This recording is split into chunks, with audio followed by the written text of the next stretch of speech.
हे एवढे सगळे ड्रायफ्रूट्स वापरून आपण हेल्दी लाडू तयार करणार आहोत, ज्यामध्ये कोणत्याही प्रकारची साखर किंवा गुळ वापरला नाही आहे। यामध्ये आपण वापरणार आहोत खजूर, सीडलेस खजूर आहे, म्हणजे ड्रायफ्रूटचे लाडू। या लाडूंमधला एक लाडू जर तुम्ही दिवसाला खाल्लात ना, दिवसभराला पुरणारी एवढी एनर्जी या लाडूंमध्ये आपल्याला मिळत असते। आपण कसं म्हणतो, कधी कधी मला नाश्ता करायला वेळ नाहीये, किंवा मी दुपारी जेवण करेल, किंवा जेवणामध्ये मी इतर काही खाईल, तर या सगळ्यांमध्ये तुम्ही जर हा एक लाडू तुमच्या नाश्त्यामध्ये जर ऍड केला ना, तर दुपारपर्यंत तुमची एनर्जी ही टिकून राहते आणि तुमच्या शरीरावर उपाशी राहण्याचा कोणताही परिणाम होत नाही। चला तर मग अतिशय पौष्टिक हे लाडू योग्य कृतीसह योग्य प्रमाणासह कसे करायचे ते पाहू। हे सगळे इंग्रेडियंट्स वेगळे वेगळे हे भाजून घ्यायचे आहे। प्रत्येक इंग्रेडियंट्सला ही हीट वेगळी वेगळी लागत असते। तर सर्वात आधी आपल्याला आपण खसखस घेतलेली आहे, ती व्यवस्थितरित्या इथे आपल्याला भाजून घ्यायची आहे। सर्वात पहिला पदार्थ आपण खसखस घेतलेला आहे। इथे पदार्थ सुद्धा आपल्याला सगळे व्यवस्थितरित्या आणि स्टेप बाय स्टेप हे भाजून घ्यायचे आहे, जेणेकरून आपले हे करपले पण नाही पाहिजेत आणि पूर्णपणे हे भाजले पण गेले पाहिजेत, जेणेकरून आपला हा जो लाडू आहे हा जास्त काळ टिकू शकतो। व्यवस्थित अशी ब्राऊन कलर मध्ये भाजल्या गेलेली आहे, तर ही आपण लगेचच काढून घेऊया।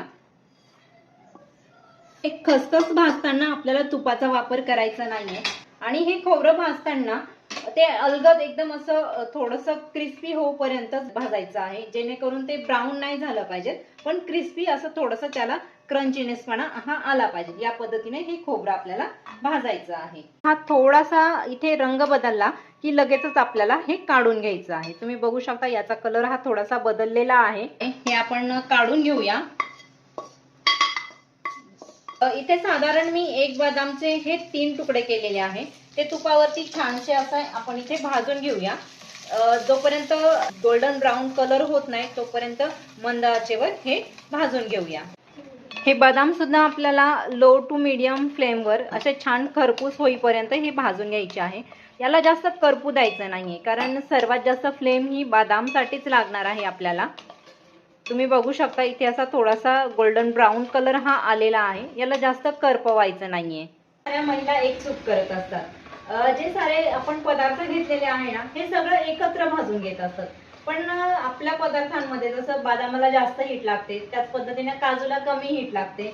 हे सगळे पदार्थ आपल्याला वेगळे वेगळे हे तुपावरती किंवा बिना तुपाचे हे दोन्ही पद्धतीने भाजायचे असतात, जेणेकरून त्याची टेस्टही वेगळी वेगळी येत असते आणि ते लॉंग टाइम सुद्धा टिकतात। जसं की बदाम जर गोल्डन ब्राऊन जर आपण भाजून घेतले, तर याचा जो कच्चेपणा असतो हा कच्चेपणा इथून निघून जात असतो। त्याच पद्धतीने अक्रोड आपण घेतलेला आहे, तर अक्रोडला सुद्धा उग्रपणा असतो, मग ते मंद आचेवर जर भाजले तर अक्रोडचा सुद्धा कच्चापणा किंवा उग्रटपणा हा तिथून निघून जातो। व्यवस्थित असे मंद आचेवर भाजल्या गेलेले आहेत, तर हे आपण काढून घेऊया।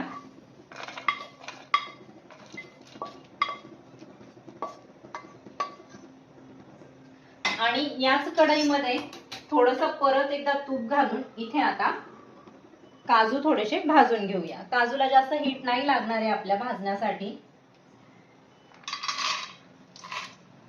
तर सगळे इंग्रेडियंट्स मी हे एक एक वाटी घेतलेले आहे। वाटीची साईज मोठी असल्यामुळे सगळे इंग्रेडियंट्स हे जवळजवळ 150 ग्रॅम आहे, म्हणजे एक इंग्रेडियंट्स 150 ग्रॅम आहे। तर आपलं हे सगळं प्रमाण हे 2 किलो लाडूचं होणार आहे।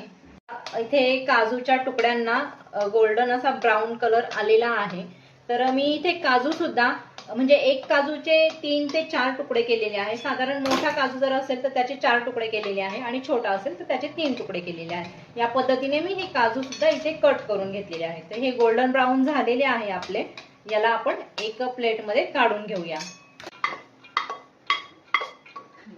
मी 1 चमचा तुपामध्ये इथे अक्रोड मी टाकत आहे। अक्रोड सुद्धा आपण 1 वाटी घेतलेले आहे। तर अक्रोड हे आहे ना, हे खूप पटकन करपतात, पण याला आपण कंटिन्यू जर हलवत राहिलं ना, तर हे अगदी मधपर्यंत हे भाजल्या जातात, असे खरपूस होतात। अक्रोड आहे ना, मंद आचेवर भाजण्यासाठी थोडासा वेळ घेतो, तर त्याचा असा विशिष्ट सुगंध येऊपर्यंत हे आपल्याला भाजायचे आहे। आणि तुम्ही बघतायत कशा प्रकारे हे अक्रोड आपले भाजल्या गेलेले आहेत। तर इथपर्यंत आपल्याला हे अक्रोड भाजणं स्टॉप करायचं आहे, आणि आता ते आपण काढून घेऊया। आता याच कढईमध्ये आपण परत एकदा 1 चमचा तूप घालून जो आपला पिस्ता आहे कट करून ठेवलेला, तो पिस्ता आपण इथे घालून घेऊया। तो सुद्धा मंद आचेवर फ्राय करूया। हा 100 ग्रॅम मी इथे पिस्ता घेतलेला आहे आणि त्याचे हे बारीक बारीक कट करून घेतलेले आहेत। आणि तुम्हाला सगळ्यांना माहिती आहे पिस्ताची टेस्ट सुद्धा म्हणजे जो कच्चा पिस्ता असतो याची टेस्ट सुद्धा अशी थोडीशी कडवट लागत असते। तर त्यामुळे हा सगळा मंद आचेवर असा खरपूस भाजून घ्यायचा आहे। तिथे गोल्डन ब्राऊन होऊपर्यंत हा भाजायचा आहे, जोपर्यंत त्याचा असा कडवटपणा जात नाही तोपर्यंत। परत एकदा याच कढईमध्ये 1 चमचा तूप घालून आपण जे भोपळ्याच्या बिया काढून ठेवलेल्या होत्या या भोपळ्याच्या बिया एकदम मंद आचेवर ह्या इथे भाजून घेऊयात। तेलामध्ये किंवा तुपामध्ये आपण जर भाजल्यात तर या थोड्याशा फुलतात।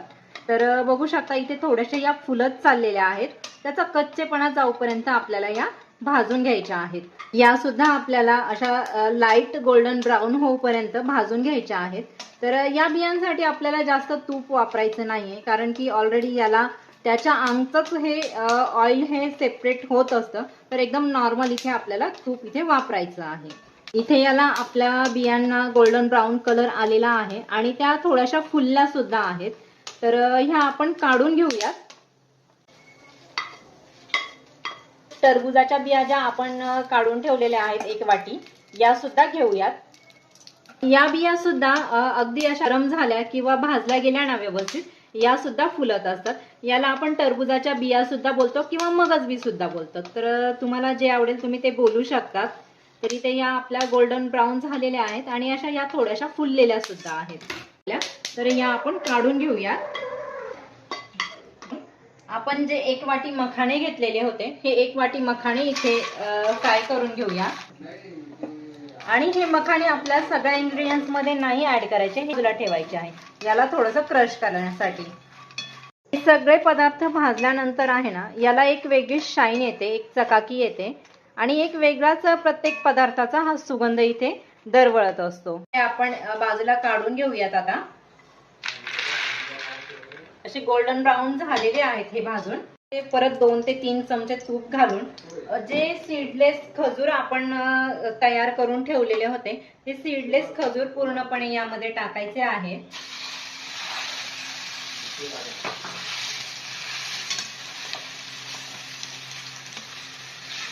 हे अर्धा किलो खजूर आहेत, ज्याच्या बिया ह्या काढून घेतलेल्या आहेत। तर हे एकदम मंद आचेवर व्यवस्थित हे भाजून घ्यायचे आहेत। लागलंच तर यामध्ये तूप तुम्ही अजून टाकू शकता। खजूर भाजण्यासाठी आपल्याला थोडासा वेळ द्यावा लागतो। जे पदार्थ आपण सगळे तयार केले आहे, भाजले आहे, त्याच्या तुलनेमध्ये खजूरसाठी आपल्याला हा जास्त वेळ हा द्यावा लागतो। जोपर्यंत हे खजूर आपलं सगळं व्यवस्थित इथे मेल्ट होत नाही तोपर्यंत आपल्याला इथे हे खजूर भाजायचं असतं, ते आपल्याला भाजायचं असतं। तुम्हाला लागलं तर तुम्ही अजून 1 ते 1.5 चमचा तूप इथे अजून घालू शकतात।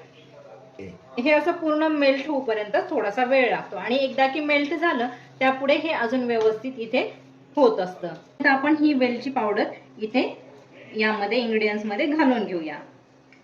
आता आहे ना ही खजूर मेल्ट झालेली आहे, तर आपण ही जे इंग्रेडियंट्स आपण भाजून ठेवले आहेत त्यावर काढून घेऊया। हे सगळं व्यवस्थित खजूर काढून घेऊया। पण हे खजूर आता सध्या खूप असं गरम आहे, तर याला थोडंसं थंड होऊ देऊ आणि मग याचे आपण लाडू वळायला घेऊया।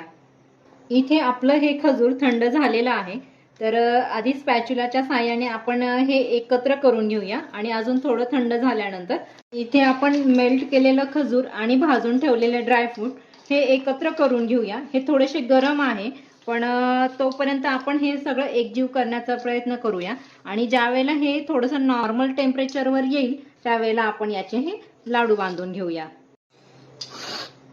थोडंसं गरम आहे हे। या पद्धतीने याचा असा डो तयार झाला पाहिजे, जेणेकरून आपल्याला लाडू वळताना व्यवस्थित एकदम इझिली लाडू हा वळला गेला पाहिजे। तर मी याचा एकत्र सगळा डो तयार करून घेते। याचा असा या पद्धतीने डो तयार झाला पाहिजे, जेणेकरून आपल्याला लाडू बांधण्यासाठी सोपं जाईल। तर मी एक लाडू तुम्हाला तयार करून दाखवते। याच पद्धतीने सगळे काही लाडू इथे तयार करून घ्यायचे आहेत। लाडूची साईज अशी खूप छोटी नाही आणि खूप मोठी नाही घ्यायची, मीडियम साईज घ्यायची आहे। या पद्धतीने एक एक करून हे सगळे लाडू आपल्याला बांधून घ्यायचे। सगळ्या लाडूची साईज ही एकसारखी आपल्याला करायची आहे। बस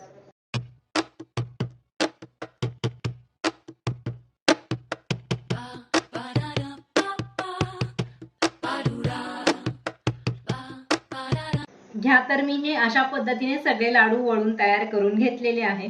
अतिशय पौष्टिक हे लाडू आपल्या इथे बनून तयार आहेत। हे लाडू अतिशय असे सुंदर दिसतात, दिसण्यापेक्षा माझ्या मते तर हे असण्याला महत्व आहे, त्याचे गुण जे आहेत या गुणांना महत्व आहे। एक लाडू मध्ये दिवसाला पुरेल एवढी एनर्जी या लाडूंमध्ये आहे। या नवनवीन रेसिपींसाठी लाईक करा, शेअर करा, कमेंट करा आणि सर्वात महत्त्वाचं सबस्क्राईब करा। नवनवीन रेसिपी मी तुमच्यासाठी घेऊन येत राहील, तर त्यासाठी कमेंट, लाईक, शेअर हे करणं गरजेचं आहे, त्याचबरोबर सबस्क्राईब करणं सुद्धा गरजेचं आहे। तर भेटूया पुढच्या ब्लॉग मध्ये पुढच्या रेसिपीसह, तोपर्यंत बाय बाय।